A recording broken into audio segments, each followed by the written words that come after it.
보겠습니다.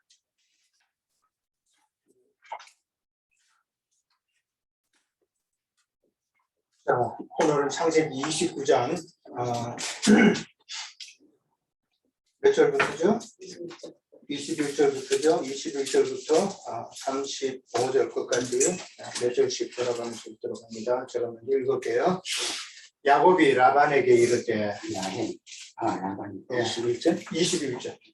야곱이 라반에게 이르되 내 기한이 찼으니 내 아내를 내게 주소서. 내가 그에게 들어가겠나이다.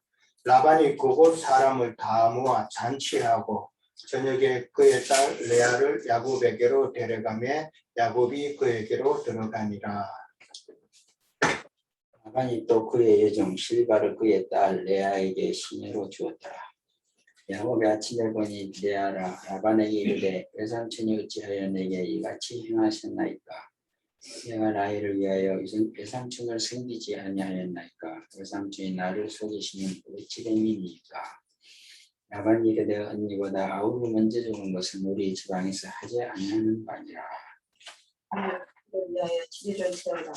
우리가 걷어내게 주리니 내가 또 나를 7년 동안 섬기지니라. 야곱이 그대로 하여 그 7일을 채우매 라반이 딸 라헬도 그에게 아내를 주고 라반이 또 그의 여종 빌라를 그의 딸 라헬에게 주어 시녀가 되게 하매 야곱이 또한 라헬에게로 들어갔고 그가 레아보다 라헬을 더 사랑하여 다시 7년 동안 라반을 섬겼더라. 여호와께서 레아가 사랑받지 못함을 보시고 그의 태를 여섰으나 라헬은 자가 없었더라. 레아가 임신하여 아들을 낳고 그 이름을 르벤이라 하여 이르되 여호와께서 나의 괴로움을 돌보셨으니 이제는 내 남편이 나를 사랑하리로다 하였더라.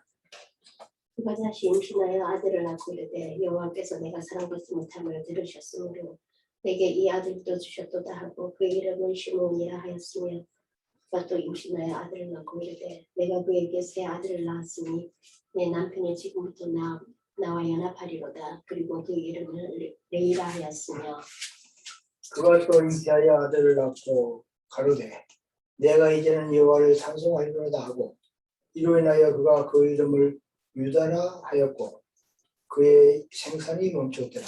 예. 자, 오늘은 이제 어떤 내용이에요? 한마디로? 야곱이 아내를 만난 그렇죠. 야곱이 내 아내를 낳는 그 과정을 설명하고 있죠. 네. 레아와 라헬만 얻는 것이 아니라 그게 종을 딸려 보내죠. 종을 딸려 보내는 거는 이제 자기 그 라헬과 레아를 이제 수정되는 종이에요. 수정되는 종을 다시 딸려 보냈다는 것은 그만큼 라반이 그 집안이 부유했다는 말이잖아요, 그렇죠?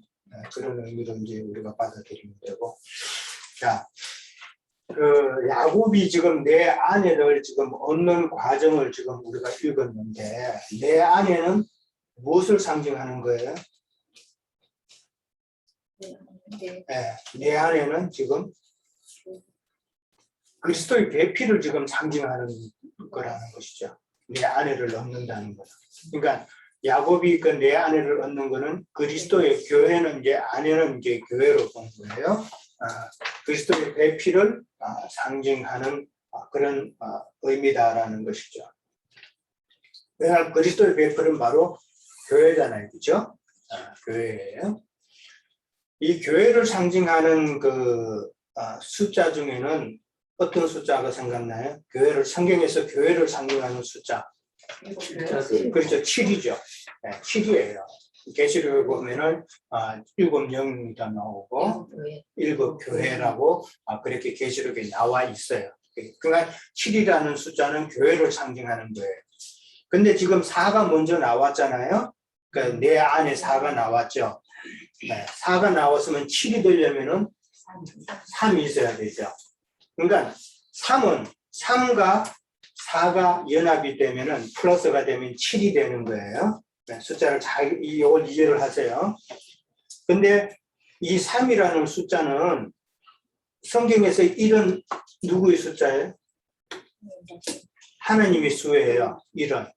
그 다음에 2는 성령 아들. 부정인 정인의 수예요. 이 두 정인. 예. 다 이야기했어요. 옛날에 한번. 예. 그냥 이건 머리에 기억을 하세요. 천년인 것인데 2는 두 정인을 의미하는 거예요. 3은 그 영의 수예요. 부활하신 죽고 장사되고 부활하신 그 영의 수예요. 그게 지금 야곱이죠. 네. 예. 아브라함과 이삭과 야곱이잖아요. 그죠? 예. 그러니까 야곱은 지금 성령을 의미하는 인물이기 때문에 이 야곱의 수가 바로 3이에요. 성령의 수인 거예요. 그래서 지금 야곱과 지금 내 아내가 연합해서 교회를 이루는 거죠. 그렇죠? 예. 교회를 이루는 건데 그 사라는 것은 내 아내로 지금 설명이 되었지만은 사라는 것은 만방이잖아요. 동서남북 만방을 의미하기 때문에 온 땅에 구속받은 성도들을 상징하는 숫자다. 사라는 숫자가. 그렇게 이해를 하면 돼요. 그래서 4 플러스 3이 3 플러스 4가 이제 7이 되는 교회의 수가 이루어지죠. 근데 또 7이 되는 수가 성경에서는 또 하나 더 있다고 설명을 하고 있죠. 7이라는 숫자가 되는 수는 1 플러스 6이에요. 1 플러스 하나님을 6으로 생긴 6으로 섬기는 거예요. 플러스라는 의미는 연합하다는 의미잖아요. 그죠? 하나님을 육적인 신앙인들과의 그 연합이 바로 또 7이 되는 거예요. 예. 그러면 이거 1 플러스 6은 6는 이제 7이 되는 것은 이건 세상 교회를 의미하는 수예요. 교회는 교회지만은 세상 교회를 의미하는 거예요. 근데 요게 참 이제 곱해지면은 그 결과가 어떻게 나타나는가를 보는 거예요. 3하고 4하고 곱하면 뭐가 돼요? 12가 되는 거예요. 12는 완성수죠. 네, 완성수고 그 다음에 계시록의 큰 성 예루살렘 12진주문으로 그렇게 표현이 돼요. 네. 그리고 1 곱하기 6은 여전히 6이 되는 거예요. 12가 못 되고 6이 된다는 것은 그러니까 하나님을 육적인 그런 신앙으로 섬기면은 그 결과는 세상 육적인 것밖에 없다는 거예요. 네. 그래서 6은 사람이 있어 짐승이 있으니까 사람이 있어 짐승이 있으니까 그러니까 플러스라는 말은 연합이에요. 더하는 거예요. 그러니까 더해지면은 그 어떤 결과가 나온다는 것이고 그 다음에 곱하기라는 것은 어떤 결과를 말할 때 이제 곱하기가 나오는 거예요. 플러스의 의미와 곱하기의 의미를 그렇게 이해를 하면은 성경이 앞으로 다른 숫자 이야기가 나올 때 이제 좀 도움이 될 거예요. 그거는 이제 기초적으로 우리가 알고 있어야 되는 거죠. 자, 근데 오늘에 보면은 21절에 내 기한이 찼음에라고 그렇게 딱 나와 있어요. 하나님은 이 말에서는 하나님은 반드시 어떤 그 때를 정해놓고 일하신다라는 사실을 우리가 알아야 되는 거예요. 이게 뭐라고 그래요? 우리가 쉽게 보통 말할 때? 하나님의 때, 하나님의 경륜이라고 이야기하는 거예요. 하나님의 경륜, 그러니까 하나님의 어떤 뜻을 세우시고 그 다음에 그 뜻을 역사 가운데서 나타내시는 것이 하나님의 경륜이라고 그래요. 경륜이라는 의미도 이해를 하셔야 돼요.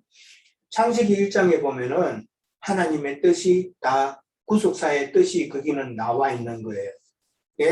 창세기 1장에 온 천지 만물 물질 세계를 창조했다는 그런 의미로 받아들이면 안 되는 거예요. 하나님의 구속사의 영적인 그 계획을 천지 창조를 빗대어서 그 세상 만물을 창조하는 것으로 빗대어서 하나님의 뜻이 창세기 1장에는 나타나 있는 거예요. 그 뜻을 우리가 이해를 해야 되는 거예요. 그러니까 창세기 1장은 바로 구속사에 하나님께서 청사진이다. 조감도 이제 계획도 그게 따라서 하나님의 구속사가 이루어진다는 것을 우리가 알아야 되는 거예요. 갈라디아서 4장 4절을 한번 찾아볼까요?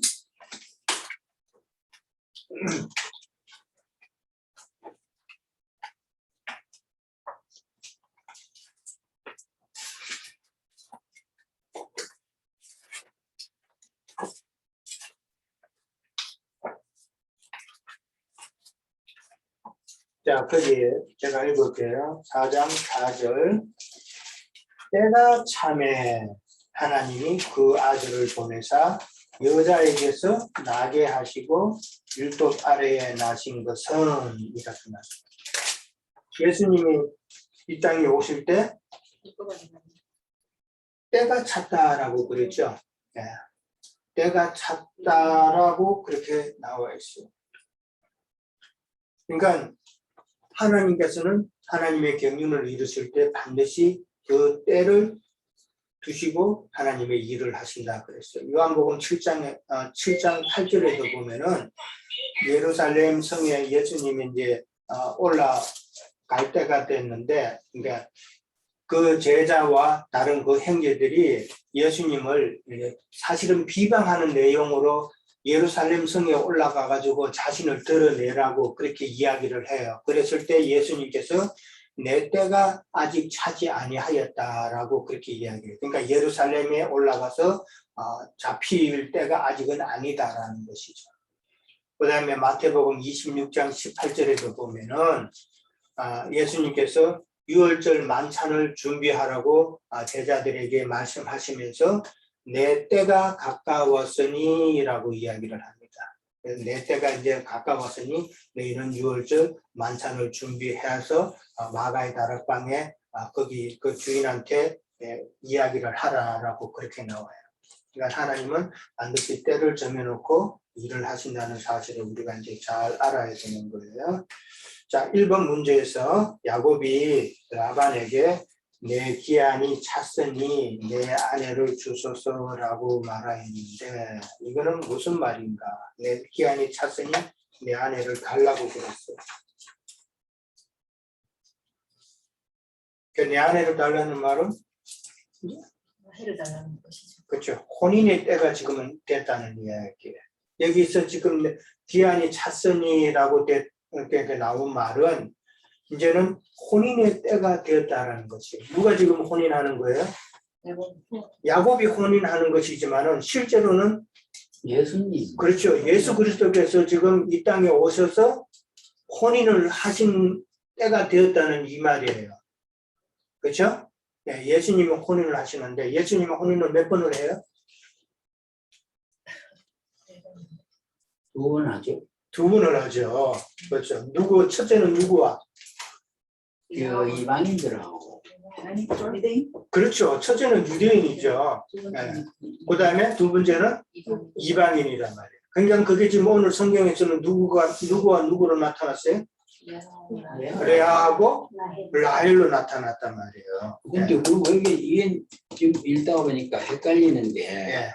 어떤 때는 이방인이 먼저 추수되고 그 다음에 주님이 와가지고 이스라엘을 설득시켜가지고 그 다음에 이제 12지파로 인해가지고 14만 4천을 그거는 그런 이야기인데 자 보세요. 어떤 거는 또 지금 이야기한 대로 자, 세 시대를 이해를 해야 돼요. 크게 세 시대.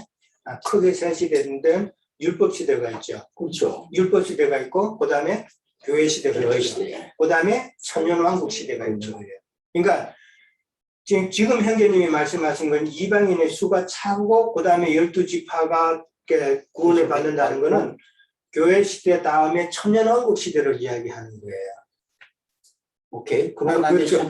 천년왕국으로 들어가야지. 그러니까 아니 유대인들 해고 유대인의 율법 시대가 끝나고 율법 시대에 구원받을 이스라엘 그 유대인들이 있잖아요. 있죠. 그 수가 끝나고 그 다음에 교회 시대 지금 있죠. 그 다음에 이 교회 시대 끝나고 나면 그 다음에 그 천년왕국 시대 때에 유대인들이 다시 회복된다는 것은 다시 구원의 찬스가 있는 거예요. 그거를 설명하는 거죠.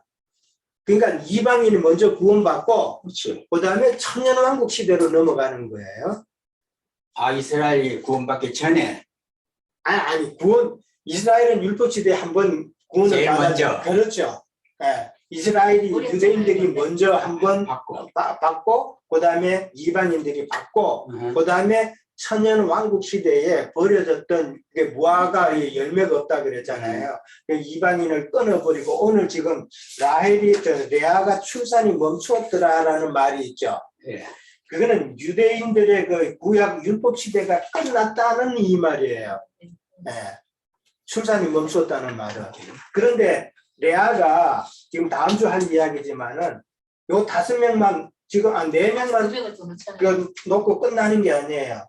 다시 또 아들을 낳아요. 그거는 끊어졌던 그 태가 그러니까 이방인의 그 태 동안에는 유대인의 태가 끊어진 거예요. 그렇죠. 그러고 난 다음에 이방인의 때가 끝나고 나서 천년왕국 때 다시 회복될 것을 이야기하는 거예요. 그때 가서 레아가 한참 있다가 또 아들을 또 둘을 더 낳아요. 그거는 천년왕국 시대 때에 회복될 유대인들을 상징하는 이야기예요. 참 어려운 거예요, 사실은. 천년이. 그렇죠. 그러니까 율법 시대가 있고 교회 시대가 있고 그게 끝나고 나면은 유대인들의 회복 기간이 천년왕국 기간이 있다는 것이죠. 그럼 지금 여기서 36페이지에서 하는 이야기인데 메시아께서 자기 백성 일시적으로 버리고 그러니까 그거는 이제 율법 시대가 끝나는 거예요. 그러니까 네.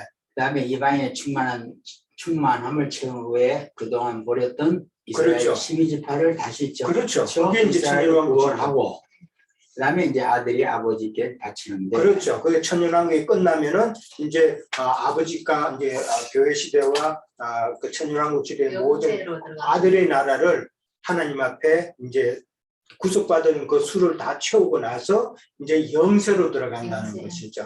근데 왜 딴 문장 같은 데나 딴 절에 보면은 지금 이야기했던 네. 이스라엘을 먼저 구하고 이방인이 나중에 구한다고 이렇게 나온다. 그러니까 이스라엘을 먼저 구하는 건 이스라엘 율법 시대를 말하는 거예요. 행제님 지금 율법 시대하고 천년왕국 시대를 잘 헷갈리는 거야 지금 그게 그러니까 두 가지가. 첫째는 율법 시대가 역사적으로 이제 이스라엘 아담을 먼저 구속사로 택해서 이스라엘의 구속사가 이루어지죠. 율법 시대죠. 그 율법은 이제 그게 첫 번째죠. 그게 끝났어요.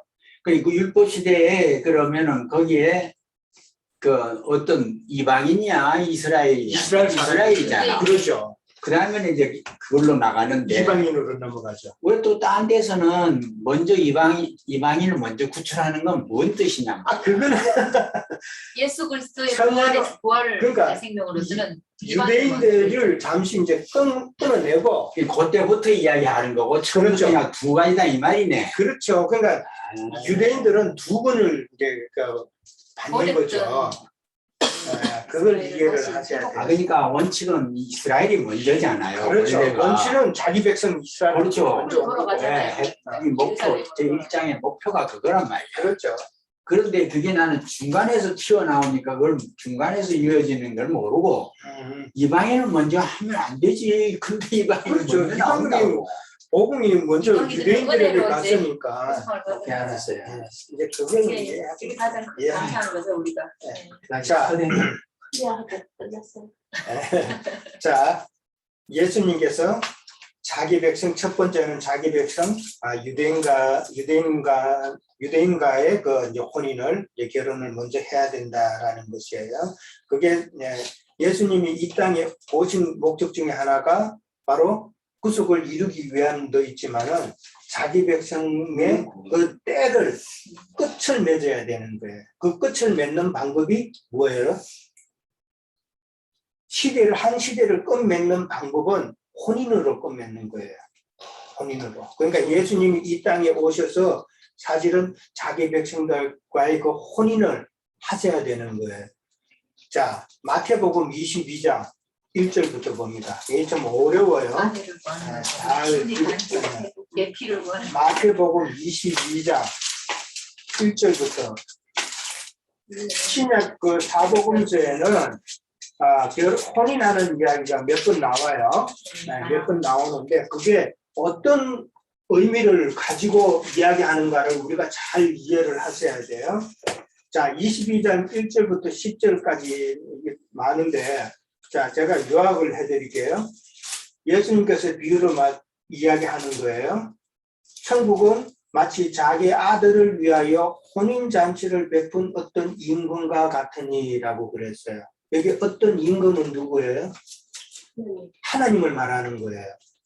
하나님이 지금 자기 아들을 위하여 혼인잔치를 베풀었다고 그랬어요. 아들은 인자 예수님이잖아요. 그렇죠? 인자 예수님을 위한 혼인잔치를 지금 이야기하고 있는 거예요. 네. 혼인을 해야 구약 시대가 끝나는 거니까. 그래서 지금 여기서 말하는 어떤 임금이 혼인잔치를 베풀었는데, 근데 손님들이 와야 되는데 와요, 안 와요? 안 오죠. 안 오죠. 그게 어디 있어요? 5절 부터 쭉 나오잖아요. 4절부터 나오잖아요. 청한 사람이 있는데 나는 뭐 오찬을 준비해야 되고, 나는 지금 소를 샀으니까 소 때문에 안 되고, 나는 밭을 샀으니까 밭 때문에 안 되고, 이렇게 다 핑계를 대죠. 예, 핑계를 대고 그러는 거예요. 그러니까 유대인들이 예수를 지금 거부하는 내용이잖아요. 예, 그 내용이란 말이에요. 그렇게 해서 지금 마태복음 22장은 이 혼인은 그 구약 유대인과의 혼인을 지금 설명하고 있는 것이다. 똑같은 내용이 누가복음 14장에도 또 나와요. 예, 거기도 똑같은 내용인데 구약 이스라엘 백성들과의 혼인을 말하는 그 혼인이다. 예. 자, 그 다음에 마가복음 2장 19절을 한번 봅니다. 마가복음 2장 19절에 가면은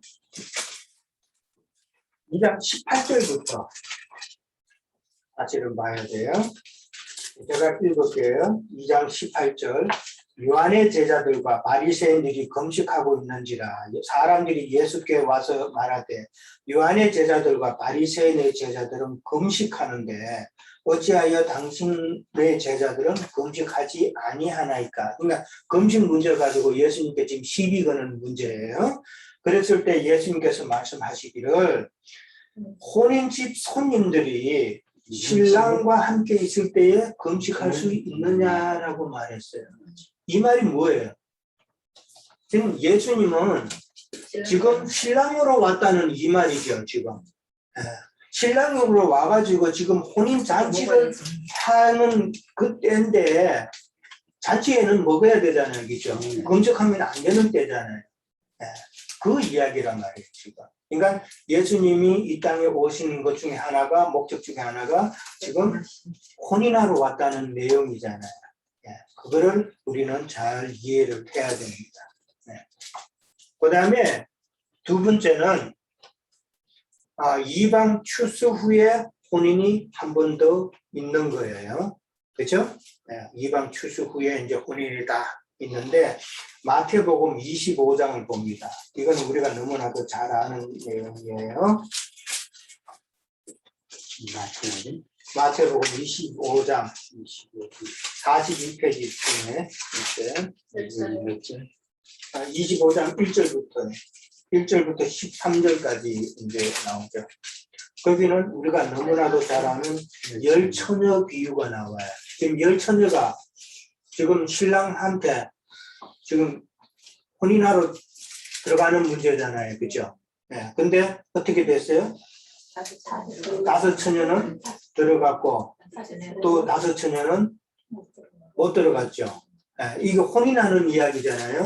그러면은 이게 구약의 혼인인지 신약의 혼인인지 뭘로 알 수 있을까요?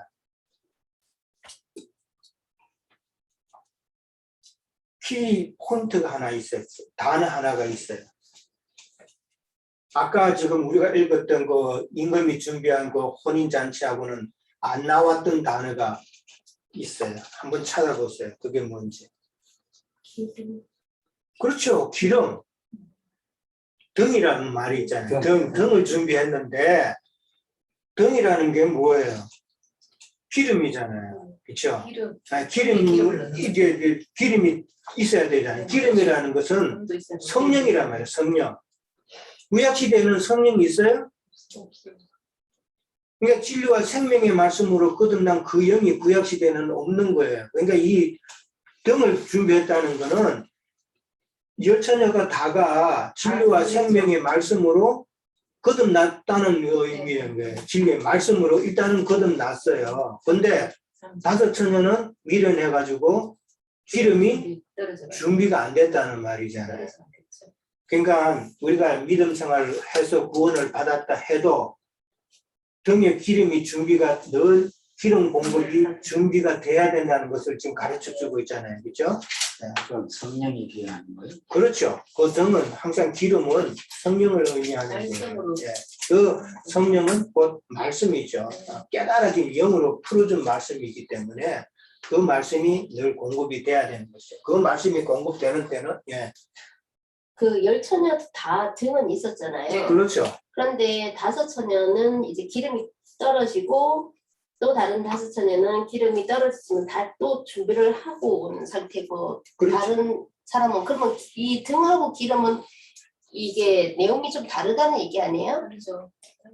그렇죠. 등은 그렇고 그러니까 기름은 그 그렇고 마음껏- 다 둘 다가 성령을 그러니까 의미하는 게 그 아니잖아요. 등이라는 것은 등을 가졌다는 거는 영의 구원을 받았다는 거예요. 네, 그렇죠. 거듭났다. 네. 그거예요. 성령은 영의 한 그러니까 번 빛이 진리의 있는 거죠. 말씀으로 빛비춤을 받아서 내가 거듭난 거예요. 이게 등을 가졌다는 말은 거듭났어요. 근데 거듭난 걸로만 해서 끝나면은 그 사람은 등에 기름이 준비가 안 되는 사람이에요. 기다렸잖아, 신랑을 다. 음. 네. 같이 다 그러니까 기다렸잖아. 나 진짜 예수 믿고 내가 하나님 말씀으로 구원을 받아 영의 구원을 받았는데 그냥 기다리기만 하는 거예요.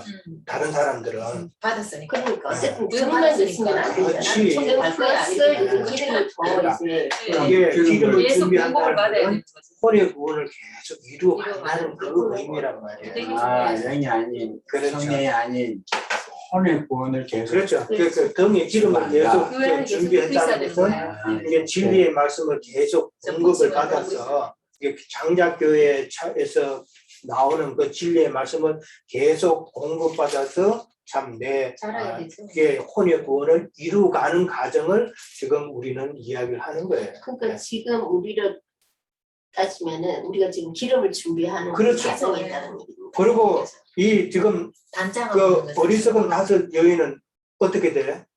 어두운 바깥 어두움에 쫓아내요. 그 슬픔을 쫓아내죠. 그게 뭐라 그랬어요? 구원을 받았을 때 그렇죠. 바깥 어두움에 버려지는 교회 거죠. 밖으로 그러니까 쫓겨나는 거죠. 바깥 어둠은 성 밖에 벗겨진다는 먼저 쫓겨난다는 것은 거룩한 성 예루살렘 안에 못 들어간다는 이야기란 말이에요. 이게 지옥에 떨어졌다는 말이 아니란 말이에요. 등을 가졌기 때문에 여기 뭐냐면 이걸 잘 이해를 해야 돼요. 아, 등만 가지고 지옥에는 안 가고 그렇죠. 바깥에서만 온다. 왜냐하면 영의 네, 구원을 네. 이루었기 영의 때문에. 구원을 이루었기 때문에 근데 상급 차이예요. 그러니까 상급이 없다는 거죠. 잘해야 나중에 영세의 백성만 되는 단계란 말이죠. 아, 전부 가. 그렇죠. 결국은 영의 구원만 이루어서는 안 되고 우리가 혼의 아, 구원까지 그렇죠. 이루는데 네. 그 혼의 구원도 그 등급이 그렇지. 있으니까 네. 그 등급에 따라서 우리가 열심히 이제 기름을 준비를 해야 된다는 그런 지금 얘기입니다. 그 개념을 우리가 잘 명확하게 확실하게 갖고 있어요. 그게 우리가 그 라헬이 가졌던 원시한 눈이란 말이야. 하나님의 그 경륜과 하나님의 이상에 대한 그 끝을 우리가 멀리 바라보고 그렇게 그걸 이제 목적으로 삼아야 우리가 신앙생활을 이제 잘 해 나갈 수 있으니까. 딱 우리한테 네. 맞는 거예요. 그러니까 그런 이상이 없으면은 우리가 신앙생활 하는데 힘이 안 생긴단 말이에요. 어떤 달리는 선수가 목적지가 없으면 아무것도 아니잖아요. 그죠? 어떤 목적지가 있어야 이제 달리듯이 마찬가지예요. 그런데 열처녀 비유가 우리한테 지금 딱 해당이 되는 말이에요. 왜냐면은 첫째 부활로 반드시 일어나야 되는 거죠. 열이라는 첫째 부활. 거는 10이라는 수는 이게 일단의 충만 수잖아요. 모든 믿는 사람을 의미하는 거예요. 근데 하나님을 믿는다 하지만은 이게 그 가운데서 이제 바깥 어둠에 버려둘 자와 들어갈 자가 나누어진다는 혼의 구원을 의미예요. 이루지 못한 상태는 쫓겨난다. 그렇게 이해를 해야 돼요. 하는 자들이 다 네. 살아있잖아 뒤에. 세상교회 사람은 그 세상교회의 그 목사의 그 말에 아빠 죽고 그냥 행복을 찾잖아, 100%를. 그럼 그건 뭐 하는 거야, 그거는? 그게 그거 자체도 영의 구원이 확실하게 이루어지는지도 모르는 아니죠. 거예요. 그렇죠. 영의 구원은 이루어졌다고 봐요. 아니에요, 아니에요. 목사님 자신들도 모르는 그런 날 그건 모르는 사람이 너무 거예요. 많기 때문에. 그러니까 다들 이제 교회 안에 있으니까 나는 천국 간다라고 안심하지만은 그거는 마귀의 속임수라는 거죠. 그 우리 같이 영의 구원도 뭐 아직 못 받았다는 그런 걸로 그거는 아니야? 모르는 거예요. 그거는 뭐 하나님만이 아시는 것이지만은 그렇지. 많은 역시나 사람들은 마찬가지인 거죠. 그것도 그렇지. 그렇죠. 많은 사람들이 나는 교회에 있으니까 나는 이제 구원받았다 이제 착각을 많이 하는 수가 있겠다 그렇게 생각하는 것이죠. 그리고 이제 방금 그래서- 형제님 말씀하신 그렇게 되는 그 사람들이 그렇게 되는 거는 조금 이따 나올 거지만은 율법의 저주 때문에 그런 거예요. 사건 목자들이 많잖아요. 그래서 사건 목자들이. 인정하기 전에 왜 믿지 않는 사람한테 가서 무조건 그 순간에만 하라고 받아들여도 하는 이유가 그건 거예요. 그 사람들은 그렇게 하면 그렇죠. 영의 구원을 얻는다고 생각하기 때문에. 근데 그게 아니라는 그럴 수가 거예요. 없어요. 아니죠. 그럴 수가 그럴 수가 없어요. 없지. 우리는 뭐 하는 거야? 네. 이제 그러니까 임종 전에 막 목사님 그게 찾아가 할 입으로 필요가 없는 시인하면 거예요. 된다는 네. 그러니까 믿는다고 마음은 천당 갑니다 이러잖아. 네, 그거는 그냥 이제 혼적으로나 감정적으로 그러는 거지 마음에 믿음이 없잖아요. 마음에 그러니까. 믿고 입으로 신해야 되는데 마음에 믿는 게 마음으로 없었던 거예요. 믿는다는 네. 말은 그게 마음, 굉장히 내가 기쁜 거예요. 믿는다는 되지. 말은 계시의 말씀 자체를 알아야 말씀을 되는데. 받아들인다는 예, 말이에요. 근데 정말 그 영적으로 깨어있다는 사람들도 항상 그래요. 그래도 그분은 돌아가실 때 안 어. 믿다가 돌아가실 때 임종 전에 예수님을 인정을 불렀다. 하다 이렇게 생각하는 거예요. 거기에 너무 자기가 잘 위안을 받는 거야. 근데 그런 말씀 들으면 정말 마음이 조금.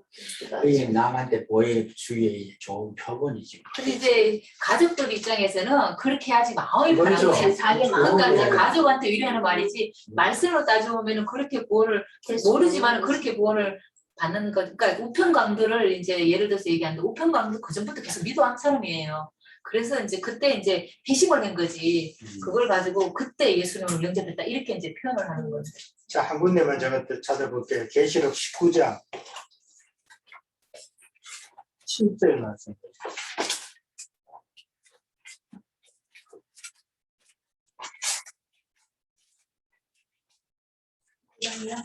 네, 19장 7절.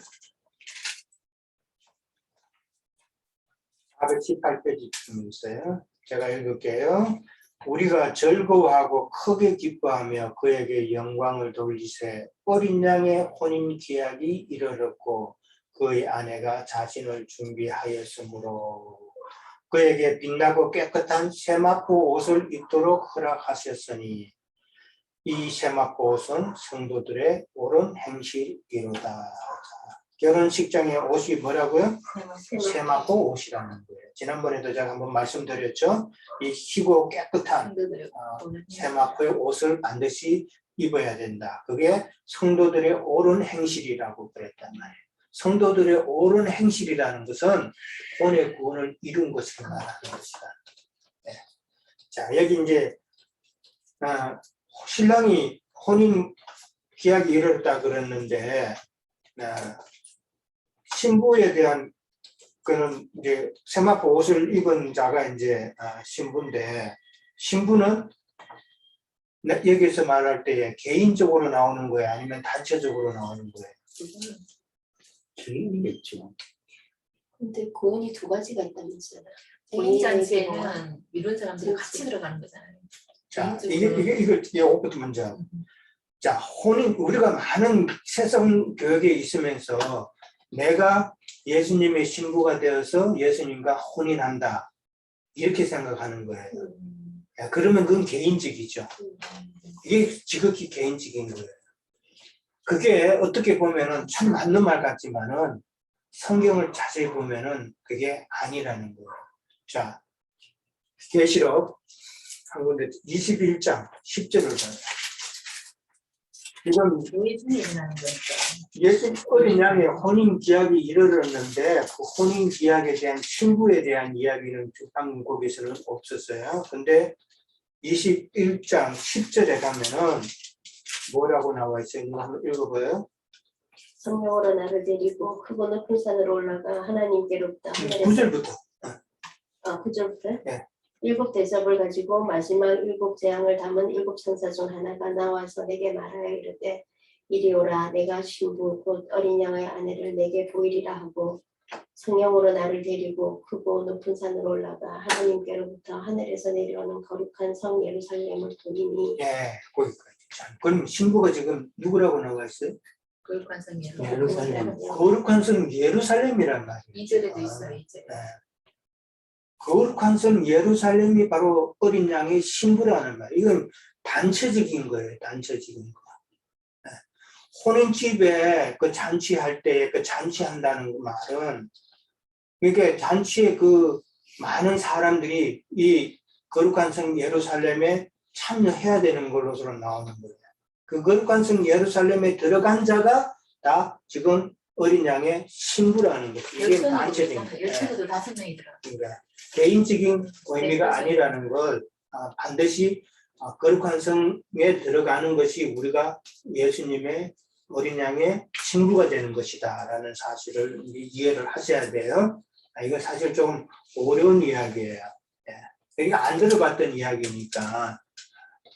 그러면 그 말 지금 여기 저 19장에서 예. 이야기하는 7절에서 이야기하는 거는 기약이 이르렀고 그 말은 그 혼인의 때가 되는 거죠. 그러니까 개인적이 아니라 추수를 생각해도 되는 거네요.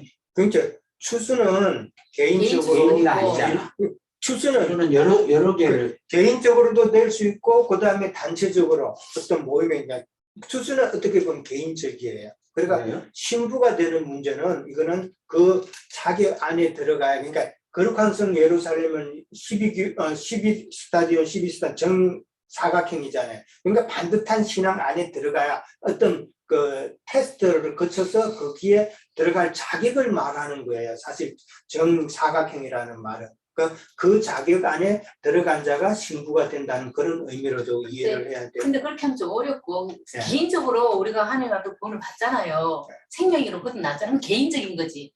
그렇죠. 개인적으로 계속 자라는 거예요. 근데 개인적으로 혼자 자라는 게 아니라 교회 안에서 같이 자라는 거잖아요.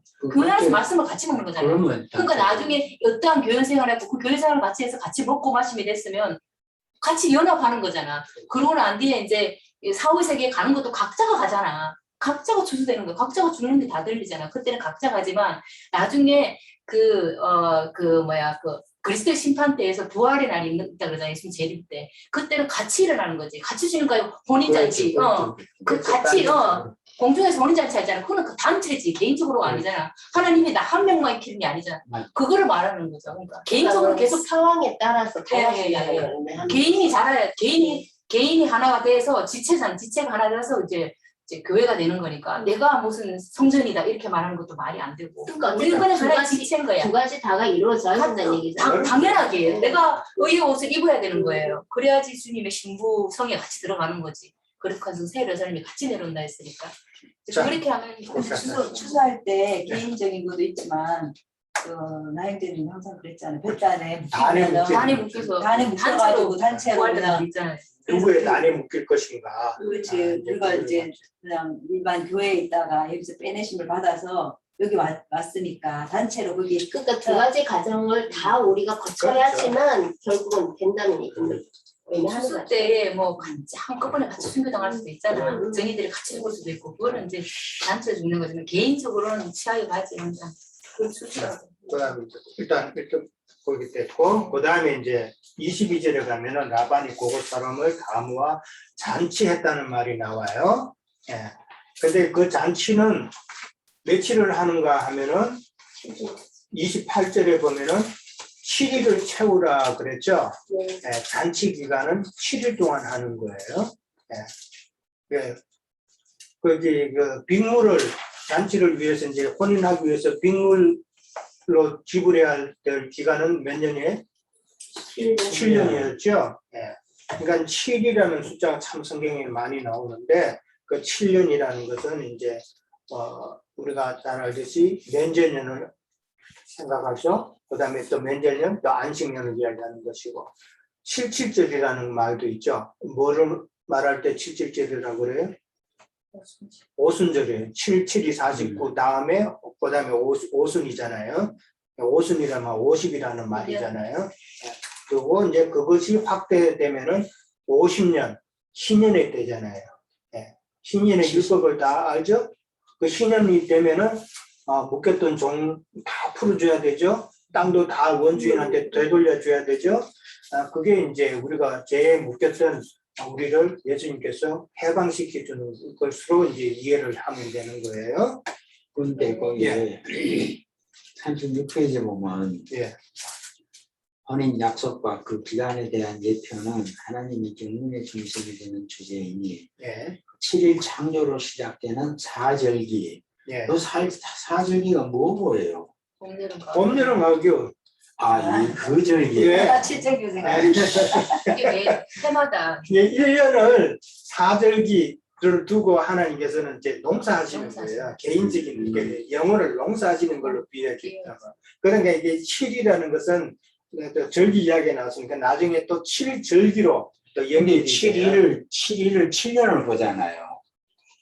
7일이라는 그 숫자는 옛 창조의 그 첫째 날부터 6일 동안 일하시고 하나님께서 7일째 그것도- 쉬시는 것이고 그것도 되고. 그렇죠. 그 7이라는 숫자는 내 개인적으로 봤을 때는 내가 믿음 생활 시작해가지고 내가 죽기까지 그 기간을 7로 보는 거예요. 개인적으로는. 그게 7이잖아요. 구원을 이루어가는 해년도 기간. 마찬가지. 그리고 그다음에 그 또 하나님의 경영적인 입장에서 봤을 때는 그 7이라는 것이 7,000년으로 연결되는 거예요. 교회 시대, 율법 시대 4,000년, 교회 시대 2,000년, 천년왕국 시대 1,000년으로 그렇게 연결해서 보는 거예요. 아니 그냥 이해를 잘 못해서 예. 절기가 그 절기로만 7이라는 딱 계속 나오다 보니 거기는 그리고 그냥 또 이제 7이라는 거, 그러니까 7이라는 게 나오면은 우리가 7년, 면제년, 그 다음에 안식년, 그 다음에 7.7절 오순절, 그 다음에 50년 신년의 때로 연결이 되고, 그 다음에 7절기로도 연결이 되고, 7절기도 따지고 보면은 그 구원의 과정이거든요. 다 구원의 가정. 구원의 과정이에요. 그 다음에 이제, 제일 어렵게 생각하는 70일에 대한 그 말도 많이 나와요. 네. 70일이라는 것도 사실은 구원의 과정을 설명하는 거예요. 예. 다니엘이 70일에 대해서 하나님께서 이제 이상으로 보여줬을 때 다니엘이 70일에 대해서 몰라가지고 가까이에서 하나님 앞에 기도를 했어요.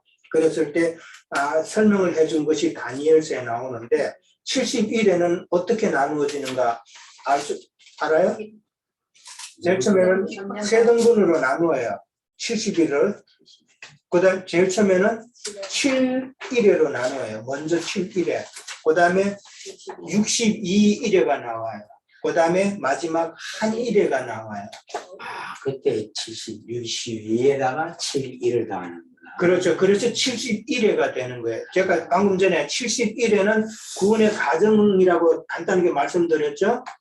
우리가 구원을 이루려면은 우리 속에 7년 먼저가 기간이 있어야 되는데 이 7년을 보면은 다니엘서는 보면은 성전이 건축되는 기간이란 말이에요. 내 안에서 하나님의 말씀이 들어와서 주님의 영이 내 안에 들어와서 내 안에 하나님의 교회로 전으로 건축되는 기간이란 말이에요. 그러니까 구속함을 받고 회개해서 그러니까 예수님을 모신 기간에 그러니까 그게 이제 먼저 있어야 되는 것이고 그 다음에 62일의 기간 동안은 내가 살아가면서 혼의 구원을 이루어가는 과정을 설명하는 거예요. 62일. 예, 간단하게만 이야기하세요. 이해를 하세요. 예. 그 다음에 이제 마지막 한 일에는 이거는 내가 혼의 구원을 잘 이루었나 시험하는 기간이라는 거예요. 상징적으로. 예.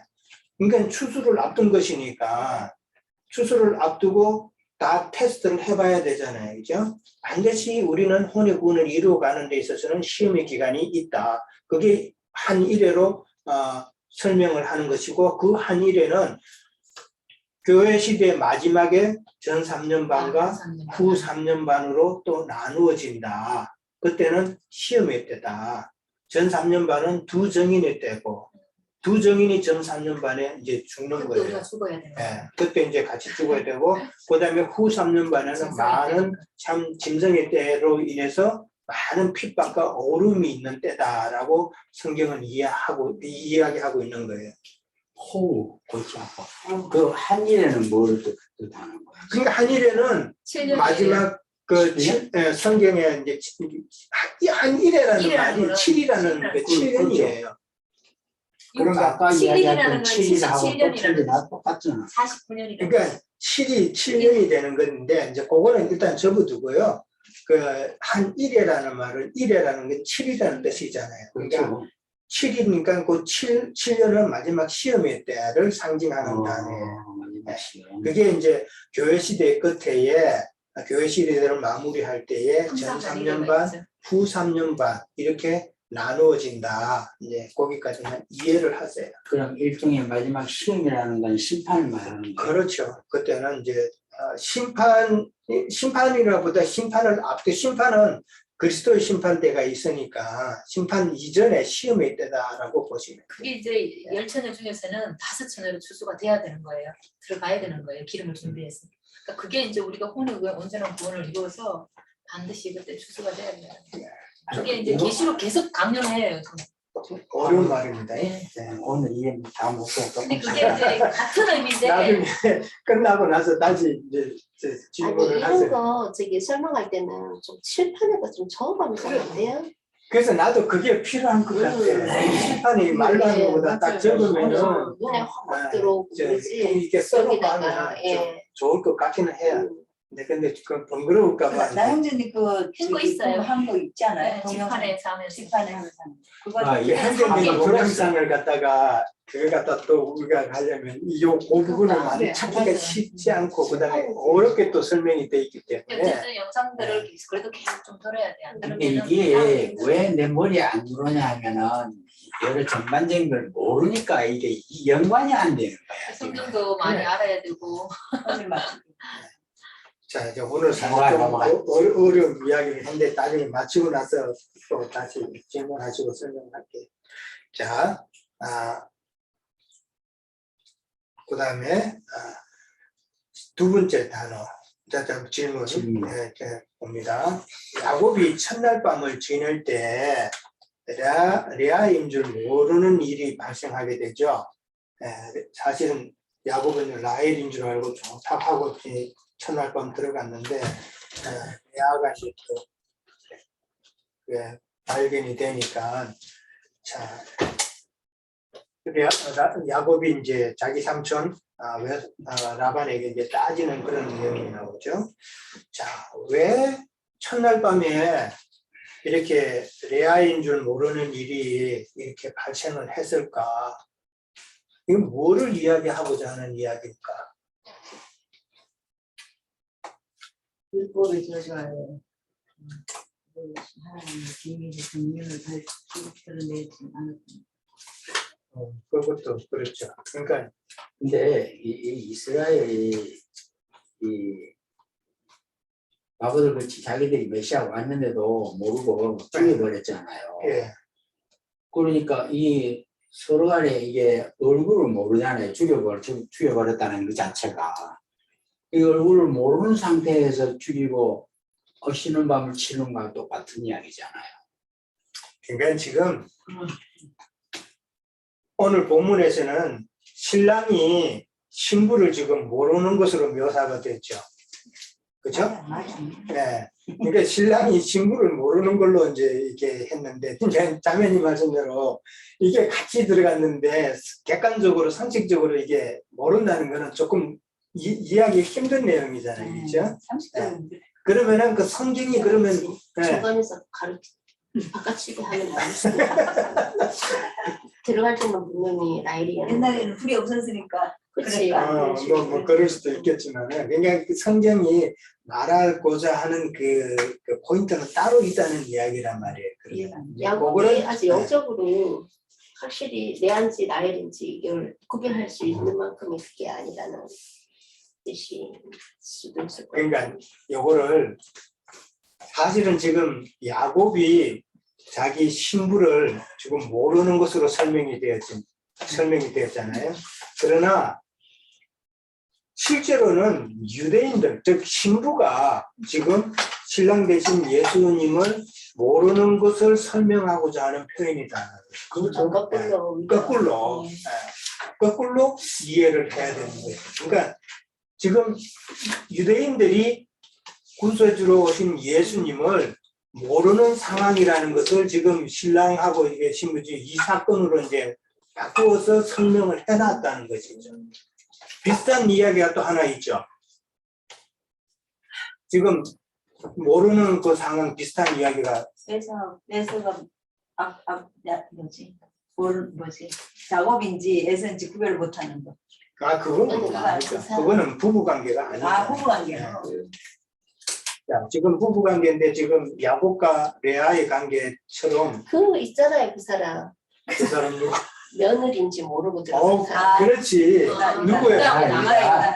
유다하고 나말. 다말. 유다하고 다말도 유다가 몰란 거지.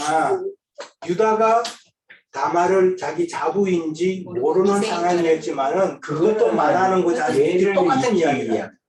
계대상속. 그렇죠. 대를 그렇죠. 잇기 위한 거. 그 여자가 그렇죠. 그래서 진짜 여자가 남자가 아들을 죽어버렸으니까. 그렇죠. 현재의 말씀 따라 그 다말이 칭찬받은 것은 하나님의 그 생명의 말씀이 계속 이어져야 된다는 후사가 이어져야 된다는 그 계대 상속법에 의해서 그것을 실현을 한 거기 때문에 이제 다말이 칭찬받은 거예요. 세상적인 관점에서 보면 이게 완전히 안 되는 일이죠. 그러니까 마찬가지로 거기도 유다가 다말을 몰랐단 말이에요. 그런 상황이에요. 그러니까 상황은 그렇게 됐지만은 역으로 생각해서 이스라엘 백성들이 예수 그리스도를 모르는 것으로 그렇게 예시를 한 사건이다라는 것이죠. 그러니까 구약은 수량으로 이제 가려진 상태잖아요.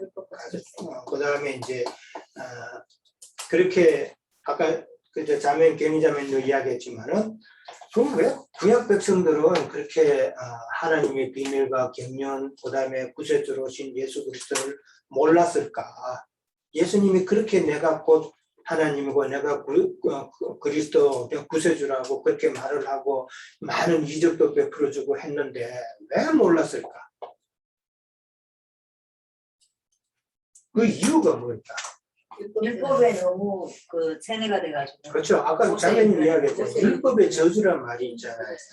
갈라디아서 3장 13절에 그 말이 있어요. 율법의 저주라는 단어가 있어요. 그 유대인들은 그 율법의 저주에 묶여 있었기 때문에 하나님의 뜻이 뭔지 이 성경을 통해서 선지자들이 그렇게 그 이야기했던 그 하나님의 경륜이 뭔지를 전혀 알 수 없었다는 거예요. 율법에 딱 묶여 있기 때문에. 보면 요즘에 텔레반 같아. 텔레반도 그렇죠. 완전히 그냥 그렇죠. 그자들도 사실은 그 이슬람의 그 경전 율법에 막 묶여 있는 거예요. 네, 마찬가지로. 그렇게 하면 자기가 이제 오히려 더 아니, 복을 받는다 생각. 율법이 뭐라고 했길래 이 인자로 오신 거를 율법의 저주라는 것은 이스라엘 백성들은 하나님이 율법을 지키는 것으로 구원을 얻는 이야기를 해놨잖아요. 그 율법을 지키면은 내가 이제 너는 살고 만약에 지키지 않으면 죽는다는 그 모세 율법이 있잖아요. 그러니까 하나의 눈에 안 나타나는 이상으로 율법에 적용이 됐네. 그러니까 그 율법이 이제 모세 오경을 통해서 그다음에 이제 출애굽해서 광야생에서부터 많은 율법이 주어져요. 많은 율법이 주어지는데 그 율법의 내용을 보면은 하나님의 뜻을 지키고 이러이러한 것을 너희들이 지키면은 살지만은 만약에 지키지 않으면 죽는 것이 바로 율법이잖아요. 그러니까 그것을 지킴으로써 이스라엘 백성들은 구원을 받는다고 생각했기 때문에 그거를 문자적으로 철저하게 지키는 거예요. 그럼 토라 율법하고 그냥 율법 완전히 틀린 거예요? 토라 율법이 이제 모세 율법이고 거기서 이제 또 플러스 된 게 유대인의 율법. 그러니까 율법은 하나님께서 이렇게 주셔서 예를 들어서 10가지를 주셔서 그런데 그 10가지를 갖다가 유대인들은 거기서 더 플러스 시키는 거예요. 더 강화시킨 거예요. 그래서 유대인의 율법이라고. 그러니까 그 율법은 예, 단도직입적으로 이야기해가지고 인자 예수 육체로는 올 수 없다는 걸 이야기하는 거잖아요. 아니죠. 율법에서는 그리스도가 올 거를 미리 다 알았어. 설명을 해놨어요. 아니 글쎄 그런데 예. 이 사람이 나타나니까 어릴 때 봤잖아. 그렇죠. 잘하고 예. 잘하는 거 다 봤기 때문에 육적으로는 안 온다고 이렇게 봤겠지. 육적으로 안 온다고 본 게 아니라 육적으로 그리스도가 온다는 거는 유대인들도 알고 있었죠. 육적으로 온다는 거를 그렇죠.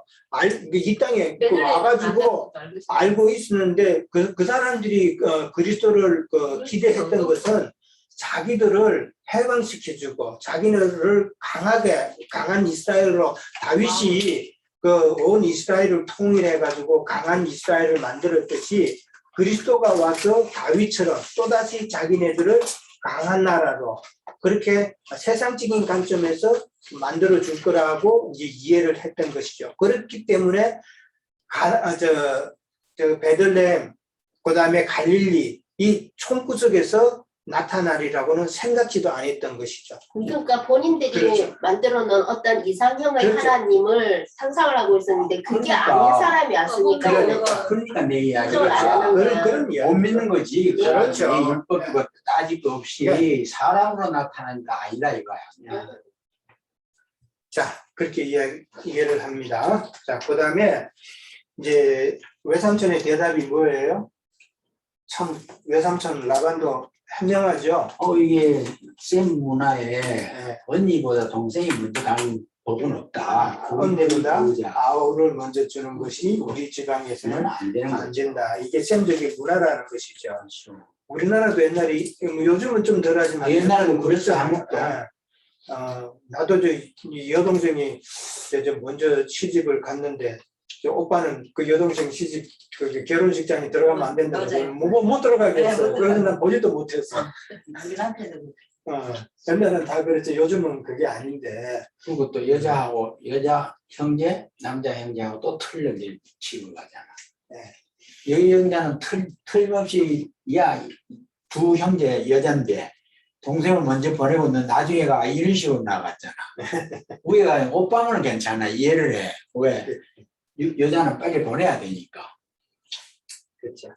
자, 그러니까 이제 그 말에 있어서 언니보다 아우를 먼저 보내는 것이 이제 우리 동네 문화가 아니다라고 말하는 것은 하나님의 뜻이 여기는 포함된 거예요. 하나님의 뜻은 이스라엘 12지파가 먼저 예수님과 혼인을 해야 된다는 것이 하나님의 경륜이라는 것이 이제 라반의 말에서 이제 우리가 알 수 있는 것이죠. 자, 그 다음에 이제 결론적으로 이제 레와하고 이제 혼인은 예수님이 자기 백성 유대인과의 혼인을 이야기하는 것이고 이제 라헬과의 혼인은 이방 추수를 해서 거기서 이제 이방 백성들과 혼인하는 것을 이야기한다. 그렇게 우리가 알고 그 다음에 이제 구약 백성들이 사실은 예수 그리스도를 구세주로 알지 못한 것은 하나님의 뜻이죠. 사실은 어떤 뜻이에요? 구약 백성이 예수 그리스도를 알지 못하게 하신 것은 그렇죠. 하나님을 만약에 예수님을 알아가지고 유대인들이 예수님을 받아들였으면은 이방인에서는 갈 필요 없잖아요. 그게 하나님의 뜻이다. 그러니까 구원이 이방인에게 확산되기 위해서 그렇게 하셨다.